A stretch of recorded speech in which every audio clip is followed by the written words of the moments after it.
ಇನ್ನು ಮುಂದೆ ನಿಮ್ಮ ನೆಚ್ಚಿನ ಧಾರಾವಾಹಿಗಳ ಫುಲ್ ಎಪಿಸೋಡ್ಗಳು ಸನ್ ನೆಕ್ಸ್ಟ್ ಆಪ್ನಲ್ಲಿ ಮಾತ್ರ. ಹಾಗಾದ್ರೆ ಬಾಸ್ ಸಿಗರೆಟ್ ಸೇದಿದ್ದಕ್ಕೆ ಇಷ್ಟೆಲ್ಲ ಮಾತಾಡಿದ್ದ? ಹೌದು, ಮತ್ ನೀವೇನ್ ಅನ್ಕೊಂಡ್ರಿ? ನಾವು ಅದೇ ಅನ್ಕೊಂಡಿವಿ.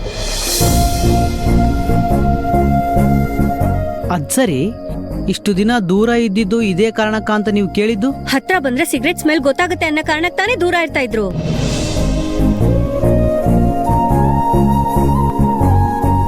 ಇಲ್ಲ ಗಂಗೆ, ನಾನ್ ಫಸ್ಟ್ ಟೈಮ್ ಸಿಗರೆಟ್ ಸೇರ್ತಿರೋದು. ಹೌದೌದು, ಫಸ್ಟ್ ಟೈಮ್.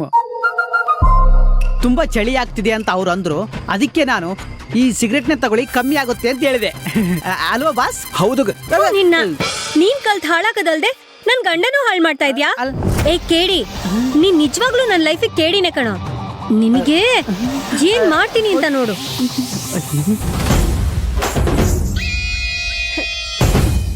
ಅಯ್ಯೋ ಸಿಸ್ಟರ್, ಫ್ಲೋ ಅಲ್ಲಿ ಬಂದ್ಬಿಡ್ತು. ನೋಡ್ತೀನಿ ಗಂಗೆ,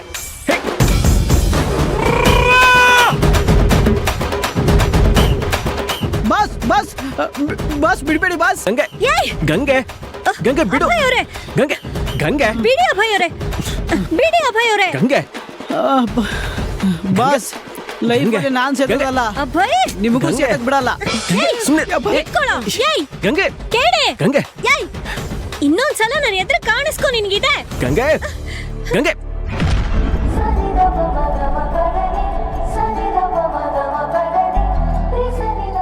ಅದು ಗಂಗೆ, ನನ್ ಜೊತೆ ಮಾತಾಡ್ಬೇಡಿ ನೀವು. ನೀವು ಮಗು ತರ ಅನ್ಕೊಂಡಿದ್ದೆ, ಸಿಗರೆಟ್ ಎಲ್ಲ ಸೇತಾ ಇದ್ದೀರಾ. ಇಲ್ಲ ಗಂಗೆ, ಫಸ್ಟ್ ಟೈಮ್ ಇದು. ನನಗೆ ನನ್ ಗಂಡ ಸಿಗರೆಟ್ ಸೇದೋದು ಅಂದ್ರೆ ಇಷ್ಟ ಆಗಲ್ಲ. ಸಾರಿ, ಇನ್ಯಾವತ್ತು ಇದನ್ ಮುಟ್ಟಲ್ಲ. ಮುಟ್ಟಿರೋ ತಪ್ಪಕ್ಕೆ ಶಿಕ್ಷೆ ಆಗ್ಲೇಬೇಕು ತಾನೆ? ಏನ್ ಶಿಕ್ಷೆ? ಈ ತಪ್ಪಿಗೆ ಚಿಕ್ಕ ಶಿಕ್ಷೆ ಕೊಟ್ರೆ ಸರಿ ಹೋಗಲ್ಲ, ದೊಡ್ಡ ಶಿಕ್ಷೆನೇ ಆಗ್ಬೇಕು. ಗಂಗೆ, ಅದೇನೋ ಗೊತ್ತಿಲ್ದೆ.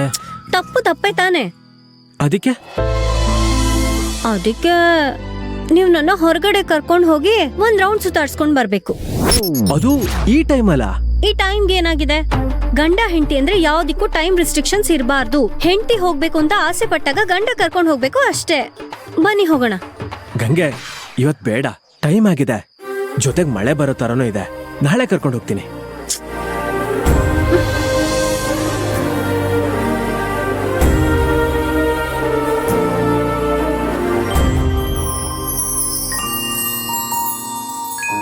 ಪ್ರಾಮಿಸ್ ಗಂಗೆ, ನಾಳೆ ಕರ್ಕೊಂಡು ಹೋಗ್ತೀನಿ, ಮಿಸ್ ಮಾಡಲ್ಲ. ಸ್ಮೈಲ್ ಮಾಡು. Smile.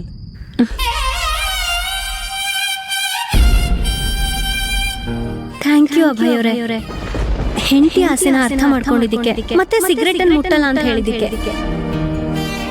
I love you Abhay.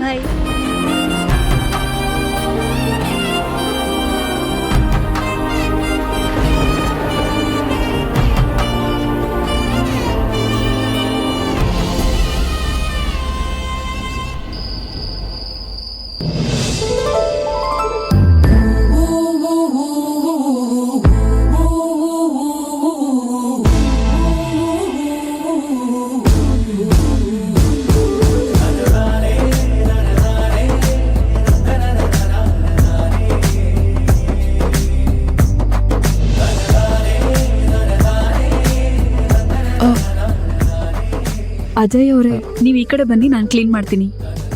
ನೀವ್ ಯಾಕೆ ಬರಕ್ ಹೋದ್ರಿ?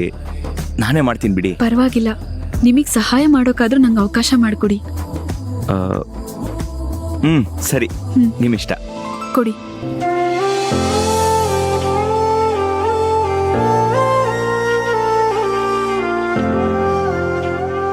ಅದು ಮನೇಲಿ ಇಷ್ಟ ದಿನ ನಾನು ಒಬ್ನೇ ಇದ್ನಲ್ಲ, ಅದಕ್ಕೆ ಸ್ವಲ್ಪ ಗಲೀಜಾಗಿದೆ.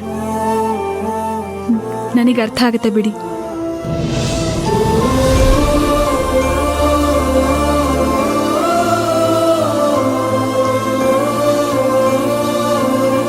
ಆದ್ರೆ ಕೆಲವೊಂದನ್ನ ನನ್ನಿಂದ ಅರ್ಥ ಮಾಡ್ಕೊಳಕ್ಕೆ ಆಗ್ಲಿಲ್ಲ. ನೀವ್ ಯಾವ ವಿಚಾರದ ಬಗ್ಗೆ ಹೇಳ್ತಾ ಇದ್ದೀರಾ? ಏನಿಲ್ಲ, ಅಂದ್ಹಾಗೆ ನಿಮ್ಗೆ ಮನೆ ಎಲ್ಲ ಅಡ್ಜಸ್ಟ್ ಆಯ್ತಾ? ಜೀವನಾನೇ ಅಡ್ಜಸ್ಟ್ ಮಾಡ್ಕೋತೀವಿ ಅಂದ್ಮೇಲೆ ಮನೆ ಬಗ್ಗೆ ಜಾಸ್ತಿ ತಲೆ ಕೆಡಿಸ್ಕೋಬಾರ್ದು ಬಿಡಿ.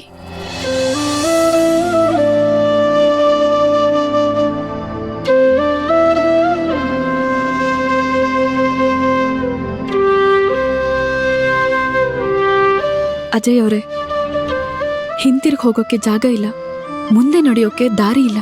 ಕಣ್ಬಿಟ್ಟು ನೋಡಿದ್ರೆ ಎಲ್ಲಾ ಕಡೆನೂ ಕತ್ಲು ಅನ್ನೋ ಸ್ಥಿತಿಲಿದ್ದಾಗ ದೇವ್ರ ಥರ ಬಂದ್ರಿ.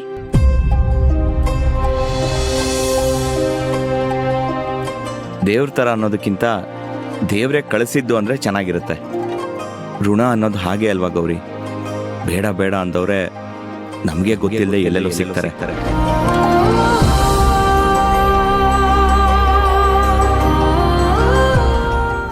ಅಯ್ಯೋ ಗೌರಿ, ಮಿಸ್ಟೇಕ್ ಮಾಡ್ಕೋಬೇಡಿ.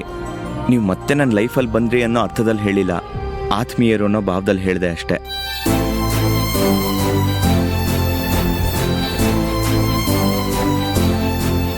ನಿಮ್ಮ ಮನಸ್ಸಲ್ಲಿ ಇನ್ನೂ ಅಭಯ ಇದನ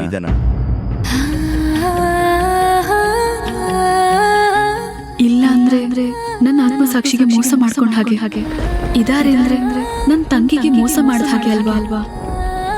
ಹೇಳ್ಬೇಕು ಅಂದ್ರೆ ಈ ಪ್ರಶ್ನೆಗೆ ನನ್ನಲ್ಲಿ ಉತ್ತರ ಇಲ್ಲ. ಯಾರಾದ್ರೂ ಕೇಳಿದ್ರೆ ಏನು ಉತ್ತರ ಕೊಡ್ಲಿ?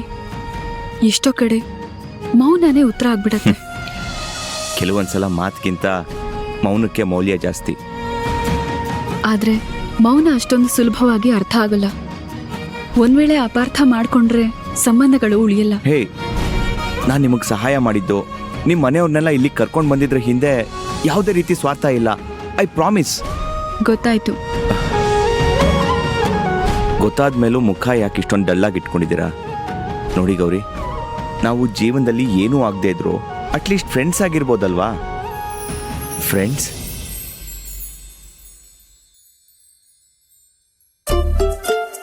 ಕೈ ಗಲೀಜಾಗಿದೆ. ನನ್ನ ಕೈಯೂ ಗಲೀಜಾಗಿದೆ. It's okay.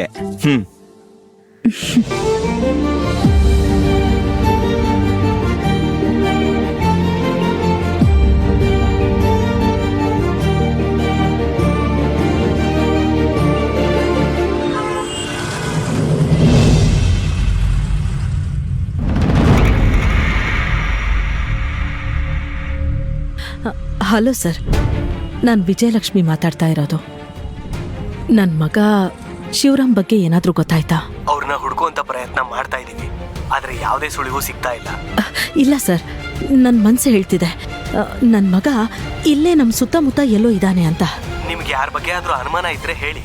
ಇವತ್ತು ನನ್ನ ಮಗ ಕಣ್ಮರೆ ಆಗಿದ್ದಾನೆ ಅಂದ್ರೆ ಅದ್ರ ಹಿಂದೆ ಯಾರೋ ಒಬ್ರು ಇದ್ದಾರೆ. ಅವರು